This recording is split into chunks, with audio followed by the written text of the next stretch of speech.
Well, hello and welcome to episode 19 of the EnglishAnyone.com Power Learning Podcast.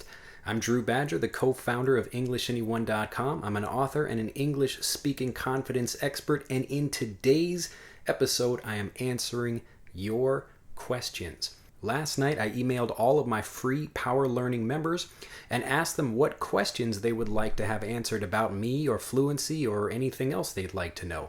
And I got a whole bunch of questions, so I spent this morning going through all the questions. Some of them were pretty common and others were a little bit unique. So I'm going to go through a couple of different ones, a couple of different kinds of questions, and then hopefully this will be a regular kind of thing. So in not just making my own presentations and talking about ideas and theories about language learning, I'd really like to feature more of your questions.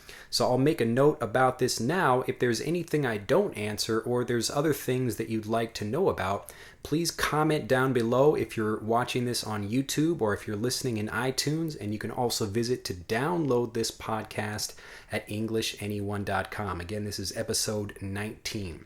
Well, let's get right into it. I got a whole bunch of fantastic questions. I'm going to begin with one grammar question from a Master English Conversation member. And I thought this was an interesting question, and I don't usually do kind of specific grammar things, but I thought this was a good one that maybe a lot of students might be struggling with. So I'm going to begin with this first. And this is the difference between going to and supposed to. So as an example, I'm supposed to go to a party tomorrow, or I'm going to go to a party tomorrow. Now, what would be the difference here? If I'm supposed to go to something, usually that would mean that maybe I should be going, but I probably won't. So as an example, I am supposed to be going to meet my friend tomorrow. I'm supposed to meet my friend tomorrow. And again, we would blend the sound sposed. Sposed. I'm supposed to meet my friend tomorrow. I'm supposed to meet my friend tomorrow. So we say it much faster. We don't really say supposed to be. We just say sposed. Sposed. I'm supposed to meet my friend tomorrow. Now this would mean I'm supposed to meet my friend tomorrow, but I have something else that I have to do, so I probably won't be able to meet him. So it's a plan that I have. I'm supposed to meet him, but I probably won't. Now, if I'm going to meet him, again, I'm blending this also. I'm going to meet my friend. I'm going to meet my friend. I'm going to meet my friend. If I'm going to meet him, I have a definite plan and I will absolutely meet him unless something amazing happens. So supposed to just means you think you're going to do something, but you probably won't. So in the case of the weather, it's supposed to be a nice day tomorrow. So maybe I heard from one weather report the weather is supposed to be nice tomorrow, but actually it's not. So maybe I had heard that, or it's a plan, but it's not definitely going to be something. But if it's going to be sunny tomorrow, it's gonna be sunny tomorrow, then I definitely know, okay, I can have a picnic outside. It's going to be sunny tomorrow. We often use something like supposed to talk about things in the past. So if I was supposed to meet someone tomorrow, the plan was for me to meet them, or I was supposed to meet someone yesterday, the plan was for me to meet them, then I actually would have done that, but I actually didn't. So if I was going to do something or I was supposed to do something in the past, again, we have a plan, but we might not actually do something. The future is more important when using supposed to and going to. Just remember that one, the going to is a little bit stronger than supposed to. So if you definitely will do something, you are going to do it.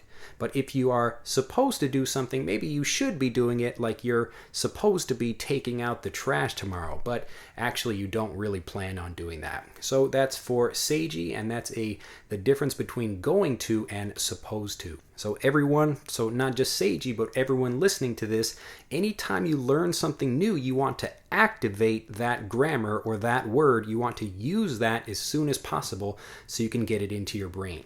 It's the same logic, the same idea as when you're meeting new people. So as an example, I'm going out and playing basketball. I have actually two different teams that I play with locally, just groups of people that get together to play basketball. And I've got to learn like maybe 30 new names. So as soon as I start meeting people, and I again have to ask them sometimes, what was your name? Could you tell me your name again?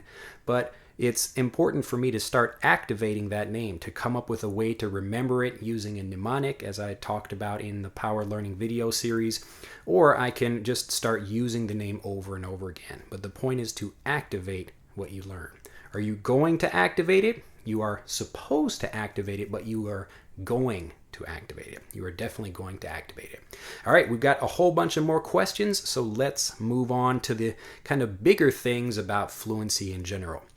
This next question is from Mario, and this is actually from Facebook. How did I get the idea to ask people to ask me questions about what I'd want to learn or what they'd want to know more about? Now, this is an interesting thing. Maybe I think I'm a smart guy, but there are actually plenty of things I don't know. And that's why I ask lots of students what kind of things they're really interested to learn about. Because fluency and English learning, there are so many different pieces to it. There are lots of things you can study and learn. And if you don't have focus about those things as a learner or a teacher, it gets really difficult and confusing.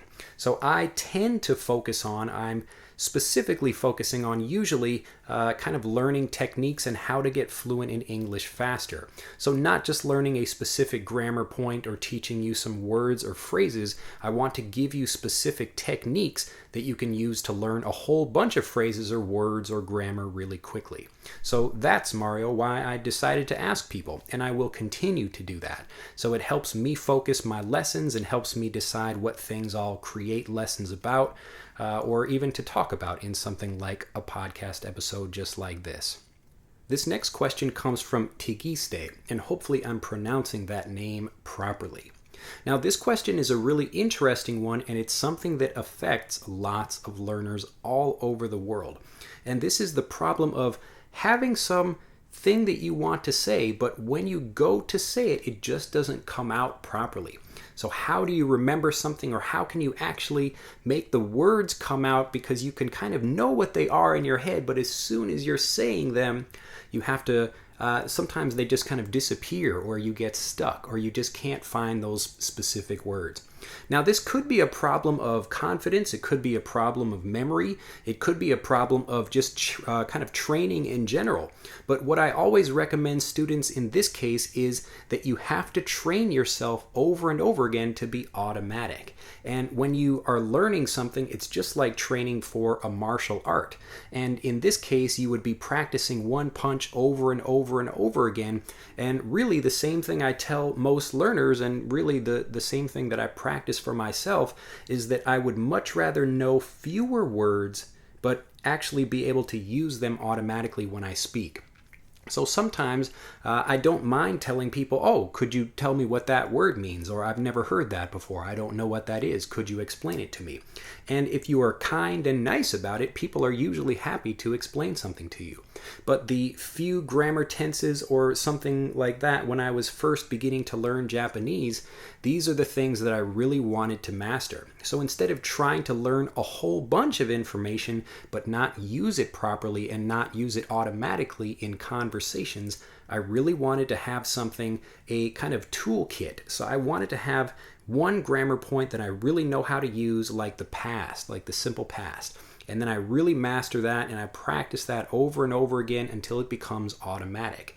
And then I can understand the patterns and how to use that with other people and then other phrases as well. So I can begin building off of those things. So really the best advice I can give you here, especially if this is a problem of not being able to say something automatically, the best thing I can advise is that you really have to kind of contract the things that you're learning. Try to learn less, and then you can actually take those things and really do something magical with that, which is master those specific things. Because once you do, that will give you a foundation to learn all of the other things and then really be able to have much better conversations. And the benefit, again, is that it will all come out automatically. When I teach in Master English Conversation, I try to limit, this is about maybe 100 to 150 new words and phrases each month. So I try to keep it kind of challenging, but again, that's only a few words or phrases a day if you really take time and go through the lessons. So I really want students, all the members in Master English Conversation, to remember all of the words and to really take time to master those things. You may go through the lessons quickly, but if you don't take the time to master them, then you're just wasting your time. So take your time and really go through and learn lots of things, but make sure you master them before you move on to something else. And that will help you use them automatically and not get stuck in conversations. The next question comes from Vi, and this is, how can I stop thinking about grammar rules when I'm speaking in English in conversations? Well, the easy thing to do here, and it's a quite challenging thing actually if you've been learning kind of the traditional way for so many years, but this is to start learning everything, number one, in English, and then number two is to actually learn the grammar by understanding the meaning of a sentence, as opposed to learning the grammar rules and then trying to use those in sentences. Now, when I used to teach little kids, I would do something like very kind of simple explanations of things, and I would just, instead of actually explaining how the grammar worked, I would explain a situation by using contrast and other simple things that make it really easy for the brain to understand the grammar or whatever, the tenses or anything like vocabulary really easily. So what you should be doing, again, number one, is learning everything in English, and then number two is not studying grammar rules specifically, but understanding how grammar rules work by kind of seeing how they work in the real world and then contrasting those with other grammar tenses that you already know. As an example, when I teach things in Master English Conversation, one of the things we do to get students to help them remember all of the grammar tenses that they're learning is we will contrast stories that are told in different tenses and by different speakers. So this month we're actually working on the past perfect and the present perfect. And you can actually take the same story and then use the past perfect and the present perfect and the future perfect continuous and all of these long, crazy words that you really shouldn't be trying to remember. I add them in the lessons because sometimes people like to look them up for themselves. But really the point is, again, these two things. Number one is to learn everything in English so you're not translating things. And then the second thing you really have to do is to understand the meaning of words and grammar points without trying to learn about a specific formula for making a grammar point. And that's why I don't teach it that way in my regular lessons. Next question is a related one. This is from Joy, and this is how to improve my accent. Now, I will say this, I continue to say this over and over again, but I always have new people coming into the program and asking questions. So your accent, number one, don't worry about reducing your accent. You should really be thinking about what your own English voice would be because, again, there are more non-native English speakers in the world than there are native English speakers. And over time, you're going to see less and less importance on a particular accent, like being an American speaker or a British speaker, something like this. So really find something you're comfortable with. And the next thing that you can do, and this is something that I'm doing this month, I'm talking about and teaching my technique called sound transitioning. Now, sound transitioning is instead of what normal teachers would do, and this isn't necessarily a bad thing, but it's just kind of difficult for people when you introduce a new sound by itself, like oh, and maybe people don't know how to make that sound because they have to think about it, they have to visualize it, they have to actually move their lips and their tongue and figure out how sounds move. But with sound transitioning, you take a sound that you already know and then use that and connect that to get to the new sound. Now, I won't go into details about that. If you'd like to learn more about it, again, this month in Master English Conversation, this is the June lesson set that I just released a few days ago. I have a whole lesson set about accent improving and improving your intonation using sound transitioning. And this is a technique I really enjoy, and this is something that's helped me become a much better Japanese speaker. The next question comes from Veronica. Now, this is a really interesting question too. How to not forget what you learn. How to not forget what you learn. Now, this is related to the question that I had, or the question that I answered a couple of minutes ago in this podcast. And that is, again, if you're learning too many things, it's much easier to forget them. So lots of people, they get excited about challenging themselves and they want to remember maybe 100 new words a day, something like that. Now, if you can do that, that's fantastic. I can't do that. I'm just not very good at learning a whole bunch of things at the same time like that, because they will go, as they say in English, they go in one ear and out the other. They go in one ear and out the other. And this means I just can't really remember what I'm learning. So I really have to focus on something, and then again, I have to activate the words that I'm using. So it's much better to learn 3 or 5 new words a day and really stick to that. So maybe if you only have 5 minutes a day to practice, just learn 3 to 5 new words or phrases and then spend the rest of the day thinking about those things, activating those things, writing them down, trying to teach them to other people. That's what's really going to help you. So instead of trying to learn too much, you need to take some things off of your plate. This is another great English expression, to take something off of your plate. Now this is just like a dinner plate. Like if you put too much food on the dinner plate, you can't eat all that. So try to put less on your plate. You want to take things off of your plate that you can't really deal with. So try to focus on less, really master that, and then use that information. It will naturally help you master more things as you connect that information with other new words and phrases that you learn. The next question is from Angel, and this is, I know words, but I can't connect them in conversations. Now, this is an interesting question too, and this is something I'd really like for people to, if you have a similar problem, to join me down in the comments, especially below on YouTube, where I frequently talk with people. If you have questions and comments about this, please put them below. But this question specifically, if you have problems where you feel like you know the words, but they just don't come out, or you're really having trouble remembering things, you just can't quite put them together, I'd really like to know more about why that is, like in what situations they come about, because this is a really interesting topic and a really interesting thing I like to think about. But it would help me more, and I'd be able to produce better lessons for people if people were very specific about the kinds of problems that they have. So again, that's another reason why I'm asking people about the things that they're struggling with and the questions that they have for this podcast. For this question specifically about not being able to take the things that you already know and be able to weave them together or put them together in conversations, usually it's a problem of too much information, or you just don't really have much practice producing longer sentences. So some people, maybe this happens to me even on occasion when I'm speaking Japanese, I will come up with a few things I'd like to say, but I can't quite weave them together automatically. And this ability to weave them together, it's tricky because it requires a lot of different skills to come together. So one of those skills is memory, one of those skills is grammar, one of those skills is pronunciation. So you have to be almost like a weaver to become a fluent speaker. And the best way to do this is really to focus on all of these pieces of the language, like the grammar and the words and the vocabulary and the accent, all of these things, and then that way they become automatic, and the weaving of it happens subconsciously when you speak.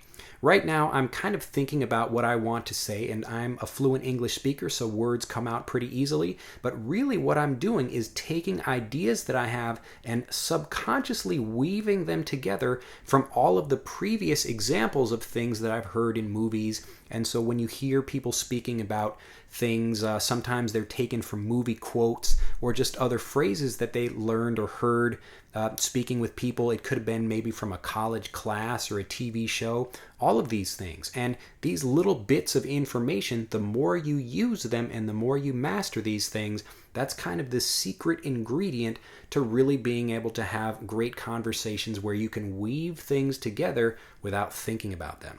So I'm still thinking about what I want to say, but when I'm ready to kind of say it or push it out of my mouth and actually make it a real thing that people can hear, that's when I'm letting my subconscious mind take over and figure out the best way to express those things. So I'm still thinking, and even though I'm a native speaker, maybe they don't come out as quickly as I'd like them to, but again, I'm taking little phrases and bits and other things like grammar and vocabulary, and I'm letting them weave together automatically.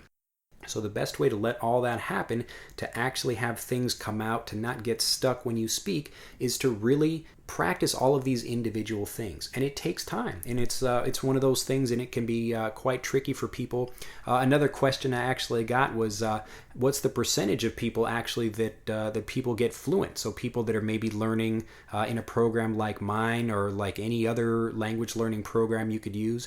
Now, the answer to that question as well, it almost depends on the individual learner. Now, I don't have any specific numbers or percentages about the number of people that are able to learn something. It kind of depends. It's like the same thing for business. How many people become successful businesses, or they create successful businesses after a certain amount of time? And there's a lot of failure in that, just like there's a lot of failure in language learning too, because there are lots of different ways to learn. And I think it's quite easy for people to begin teaching the language even if they don't know exactly what's the best way to learn. So as an example of that, I came out here to Japan to teach, and I was in the JET program, and the reason I did that is because I wanted to study Japanese gardening, but I couldn't get a visa to do that. So it was actually it was kind of a necessity in order for me to come to Japan. Now, I really enjoy teaching, and I've found that I really love it, and that's why I continue to do it today. But when you're coming out to like a country like Japan, you don't need to have a teaching certificate or anything like that. So lots of people come here and they don't necessarily have experience being a teacher, but because they know the language, maybe they think they can teach. Now, this could be a good thing or it could be a bad thing, but if you have all these different people that are trying to learn and people that are trying to teach because everybody knows the world's language, that kind of thing, it can be a bit trickier for people to learn as a result of that. And that also affects whether or not people they have good advice, whether or not they can actually become fluent speakers. And incidentally, that's the same thing that happens with business. Everybody deals with money in some form or another every day, and that's why everyone has advice about money. So maybe, and this is a big thing, it's very important to me, that if you want to learn how to become rich, or if you want to learn how to become fluent, you need to talk with the people that have actually done it. That's really the best thing, the best advice you can get, because you will get advice from anyone that speaks English about how to become a better English speaker or how to learn the language. Just like you'll get advice from anybody that makes money or spends money about how to become rich. Now, I could talk with someone like a financial planner, and if they don't actually have a lot of money themselves, I might be wasting my time. They might know some good information, but again, I really want to connect with the people that actually are where I would like to be.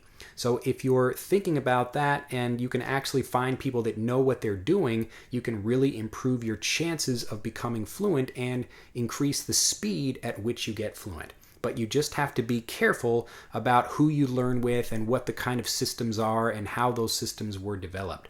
So in my case, I created Master English Conversation because I struggled to get fluent in Japanese. And I really had to figure out what were the best ways to do it. And in my case, I didn't really have anyone to teach me specifically. So it took me a really long time to develop a system, actually many years, to really figure out what was the best way for me to get fluent. And then I started teaching that to other people and continuing to refine the program. And I still, even though Master English Conversation, we are now in our, I think, 30th month. So over 2 years that we've been running the program, it still continues to evolve and change each month. And I'm sure we will go through many different changes in the future. So even though I can't answer that question about what percentage of people become fluent, what I can say is that the people that study with the people that are actually fluent and know how to do it in the same way that the people who learn from business experts that actually have made a whole bunch of money, they have a much higher percentage of becoming fluent or becoming rich than most people do that are studying with traditional methods. The next question is from Ty, and this is how to understand the English on TV shows and movies and news and music and things like that. Now, again, this is a really tricky thing, and this is something that I talk a lot about when I'm explaining to students the value of something like Master English Conversation. Now, basically, you have usually two kind of groups of students. you have the students that have studied the traditional way and they're continuing to study the traditional way, but they don't really get access to the native conversational English that they should be learning, and that's why they don't get fluent.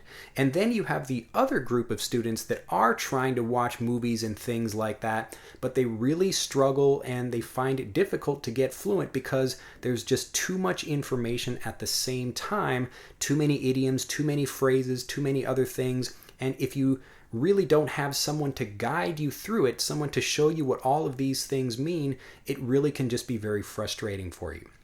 So either you are learning the native English you should be learning, but it's difficult, or you're not learning that at all. And I'd say maybe 95% of learners are in one of those two groups, probably more than that. Because most of the people I meet, and again, I don't know everybody on the planet, but I've known, quite a few people, and I get, letters every day. I've spoken with thousands of learners from all over the world that experience these same problems. And it's because they're in one of these two groups. Again, just to make it very clear, the first group is the students that they only study things in classroom and they never get exposed to native conversational English.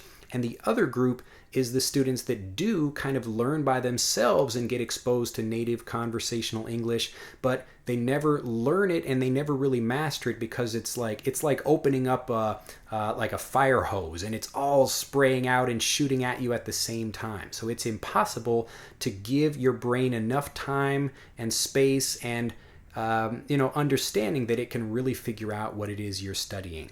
So if you really want to become a great speaker and you're already studying the native English, what I'll give you now is the way that you can use the Fluency Bridge that I use for Master English Conversation all by yourself for free if you'd like to use that as you learn. The real benefit of using something like Master English Conversation is that all of the work is done for you. So if you just want to learn without having to take the time to create all of the lessons yourself and really work through things, and as an example, I'm a native speaker, and to produce one lesson set each month, it takes me about a week and a half. But if you really want to take the time to learn something, it's going to require a lot of time.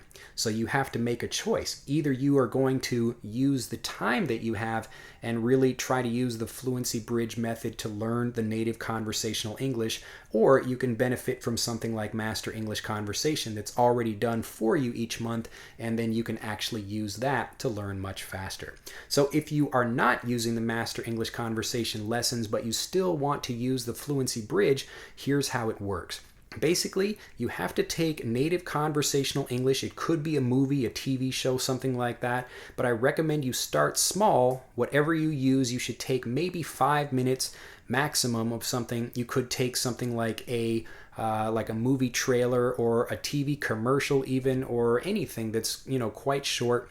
And it could be something you read, or it could be something you listen to, like a song, or something you watch, like a movie. But it should be maybe less than 5 minutes if you're going to be creating a lesson set by yourself. Now, the first thing you want to do is go through that and think about what you know and what you don't already know. So watch that and figure out what's confusing to you. And again, you will have to watch it many, many times to separate that information, because you're going to take the information that you don't know already, and then you're going to begin separating that into categories that are easy to learn. Now, I know this sounds like a lot of work, and it is a lot of work when I create this with my team each month, but again, if you want to do this, it's really possible for anyone to do it. It's just more difficult if you're doing it by yourself. So once you have the information where you're separating out the things that you know from the things that you don't know, then you can take all of the things that you don't know and you can separate those as well. So what I usually begin with for Master English Conversation is take the grammar. You will usually hear some kind of grammar, and if it's something you don't know already, then you can really focus on that. Start digging deep into just the grammar by itself. Pick 1, 2, or 3 sentences and then use that grammar. You can try to write it down, listen to it over and over again from that same section of native English, and you can try to take that same grammar and then use it in the past tense and the future, and try to take it and really play with that language. The next thing you'll have to do is find all of the words and phrases that you don't know, and then you'll have to look up those individually and really try to figure out what they mean. You could do a lot of research online. There are probably videos that can also educate you about specific words and phrases that you can use. And once you go through those, you can go back and start learning all of that information. Now, the research that goes into this, even just from 5 minutes of listening to something or watching a TV show, there is so much information in this that you have to go back and look at all these pieces of information. But as you do that, you will really begin to master them because you're really taking a lot of time and energy and going into something deep like that. Again, you can use the Fluency Bridge method to take the information and break it into pieces and then study those things individually, or you can benefit from something like Master English Conversation where it's already done for you and all of the information, all of the words and phrases and grammar, it's already created and set up into nice, easy, simple lessons, and then you can just begin learning with those. However you study, really think about taking the things that you don't know and then breaking them down into individual pieces. And if you can learn with those that way, it's going to be much, much better, and you're going to be able to master those few things, and that way you'll really be able to see some great results in your learning and fluency. Well, that's it for this episode of the Power Learning Podcast. I've got some construction again around my building and it's kicking up again, so I better, oh no, here it comes. I better turn this off. Anyway, if you'd like to learn more about Master English Conversation and you're watching this on YouTube, you can click on the link in this video or right below it to get a whole collection of Master English Conversation lesson sets. Anyway, I look forward to seeing you in the next episode and back at EnglishAnyone.com, and I wish you a fantastic day. If you have any more questions or you'd like to learn more about the things you heard about in this episode, just comment down below. Oh no, here comes the construction. Bye-bye.